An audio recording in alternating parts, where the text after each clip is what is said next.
배우 남궁원 씨가 올해 89세로 별세했다는 비보가 알려지자 연예계는 큰 슬픔에 빠졌습니다. 폐암으로 투병하다 세상을 떠난 남궁원 씨의 빈소는 서울 아산병원 장례식장에 마련됐는데 고인과 인연이 있는 동료들의 발길이 이어졌는데요. 1960에서 70년대 한국 영화계에서 활약하며 남다른 인연을 맺고 있는 배우 신영균은 주변 사람들은 호쾌하고 선굵은 이미지 때문에 나와 남궁원을 최대 라이벌로 꼽곤 하지만 사실 우리 사이에는 그런 경쟁의식은 거의 없었다고 말했죠. 그 외에도 최불암, 이병헌, 이마룡 등이 조문했고 소식을 듣고 김지미가 장례식장을 찾아왔는데 유족들은 왜 왔어? 얼른 가라고 돌려보내자 주변에 있던 사람들은 깜짝 놀랐다고 하는데요. 수려한 외모로 은막을 수놓았던 고 남궁원 씨는 당대 최고의 여배우 김지미 씨와 눈물의 박달재에 함께 출연하기도 했는데 왜 빈소까지 찾아온 김지미 씨를 그냥 가라며 돌려보냈는지 안타까운 사연을 자세히 알아보겠습니다. 1934년에 경기도 양평에서 태어난 남궁원은 대학에 입학하자마자 미남이라고 소문이 나면서 영화계 사람들로부터 배우를 하라고 끊임없이 러브콜을 받았는데요. 하지만 그의 어머니는 아들이 의사가 되기를 바랐는데 의사가 적성에 맞지 않았던 그는 한양공대에 입학해서 유학 준비를 했고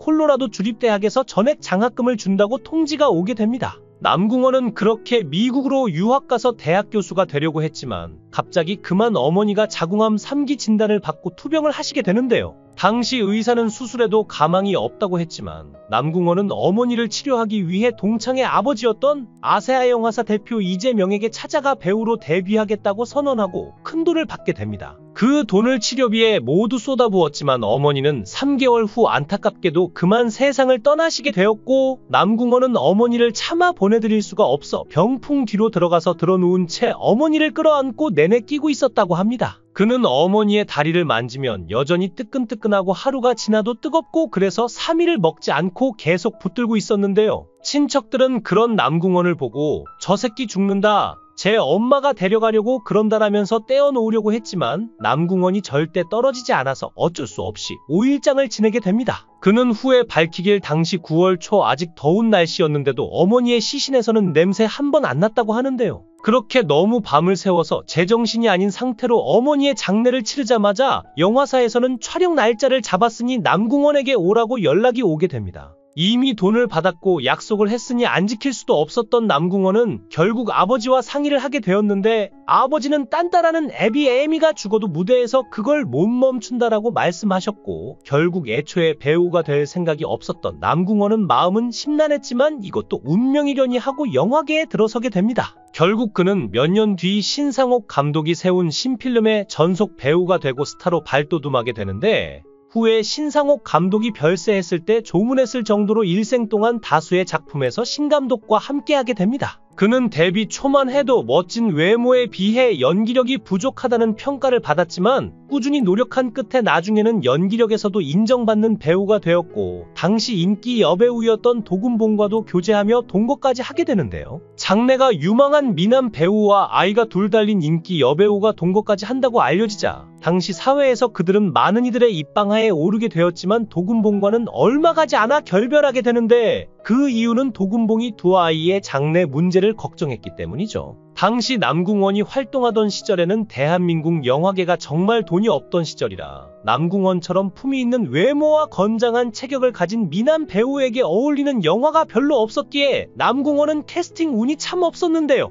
1928년생이고 남궁원보다는 땀냄새 나는 한국적 남자의 외모를 가져 현대극과 시대극을 오가며 영화계를 풍미했던 신영균과 1937년생으로 젊어서는 반항적 청년, 나이 들어서는 고뇌하는 인텔리 역을 맡으며 주연을 도맡아 하던 신성일 사이에 남궁원이 낀 세대였기 때문에 그는 대형 배우의 외모를 가지고도 두 사람만큼은 각광받지 못했죠. 후에 남궁원은 신성일한테 질투 같은 건 전혀 하지 않았고 성일이가 영화배우가 되기 전엔 처음 서울 와서 고생도 많이 했고 또한 자신의 집에서 자기도 하고 정말 형제같이 지냈다고 말했는데요. 60년대와 70년대는 협객영화, 건달영화가 유행하긴 했으나 남궁원 같은 귀족적인 외모의 배우에겐 어울리지 않는 영화였고, 양복이 잘 어울리는 서구적 외모와 큰 키를 가진 그는 조선시대나 일제강점기를 배경으로 한 시대극에서는 더욱 자기 자리를 찾기 힘들었습니다. 그는 이에 대해 평생 머슴 역을 한 번도 못 해본 것이 안타깝다고도 말했을 정도였죠. 당시에는 007 시리즈를 흉내낸 스파이 영화가 잠깐 제작되기도 해서 그가 제임스 본드를 연상시키는 스파이 역할을 하기도 했으나 충무로의 주류 영화는 아니었는데 마침 인천 상륙작전을 소재로 한 영화 인천을 촬영하러 온 007 시리즈의 감독 테렌스 영이 그에게 미국행을 제안합니다. 남궁원도 미국에 가서 배우를 하고 싶었지만 당장 돌보고 있는 가족들 때문에 주춤할 수밖에 없었고 외국으로 떠나지 못하게 되죠. 신상옥 감독과 배우 최은희는 그런 그를 보고 안타까워서 너는 지금 나온 게 참 아깝다. 한 10년, 15년 뒤에만 나왔어도 라고 말했을 정도였는데요. 그렇게 월등하게 뛰어난 외모를 가지고도 캐스팅에서 불운했던 남궁원은 당시 다른 배우들과 달리 밤무대에는 출입을 안 하는 것으로 유명했지만 아들 홍정욱이 미국으로 유학을 떠난 후 학비를 대줘야 하는 상황이 생기자 결국 밤무대 출연까지도 강행하게 됩니다. 당시 영화 배우들은 영화를 찍어도 큰 돈이 없었는데 게다가 두 딸도 미국과 독일로 각각 유학을 간 데다 부인이 유방암까지 걸리는 바람에 가장이었던 남궁원은 어쩔 수 없이 가족들을 책임지기 위해 밤무대도 가리지 않고 출연을 했던 것이었죠.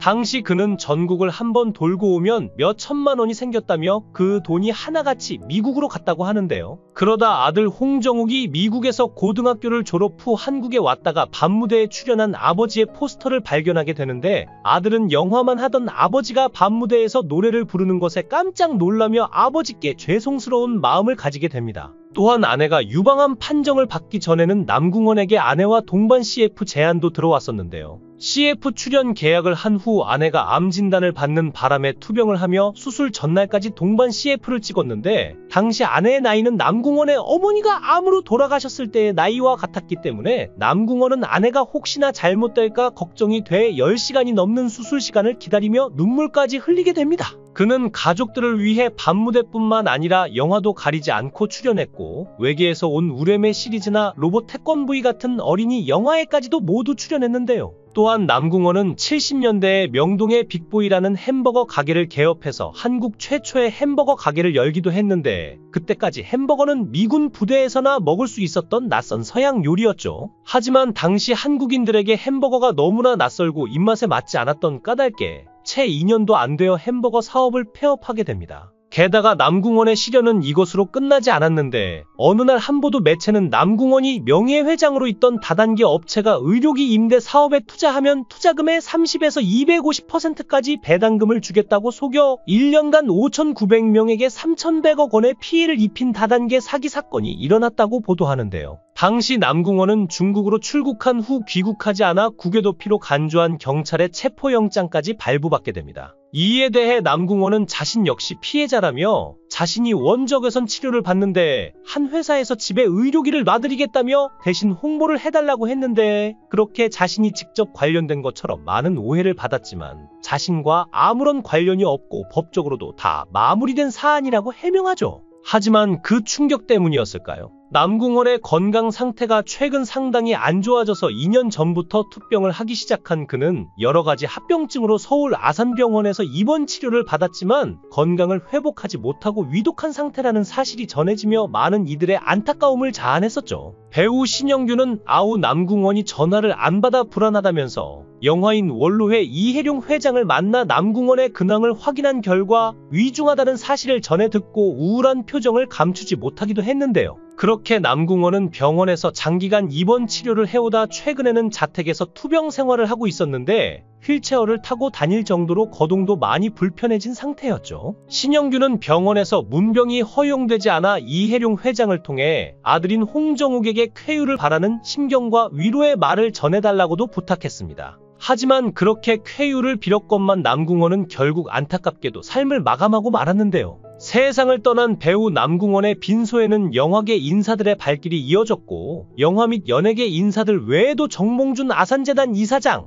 김부겸 전 국무총리, 윤성민 태영그룹 회장 등이 빈소를 다녀갔습니다. 그리고 87세의 김지민은 고령임에도 먼 길을 온 것이 걱정돼 유족들이 그냥 돌려보냈다고 하는데요. 젊은 시절 어머니를 암으로 여의고 충격이 가시지도 않은 채 시작한 배우 생활이 평생의 업이 되었는데 배우로 인기를 얻었지만 가장의 책임을 다하기 위해 밤무대까지도 마다하지 않았고 그러다 억울하게 사기 사건에도 연루가 되더니 마지막에 자신의 건강까지 악화되며 안타깝게 하늘로 떠난 남궁원. 그가 이제는 하늘에서 편안히 쉴 수 있기를 빌며 삼가 고인의 명복을 빕니다. 영상을 끝까지 시청해주시고 귀한 시간 내주셔서 대단히 감사합니다. 구독, 좋아요 꼭 부탁드립니다. 더 좋은 영상으로 보답하겠습니다. 거원행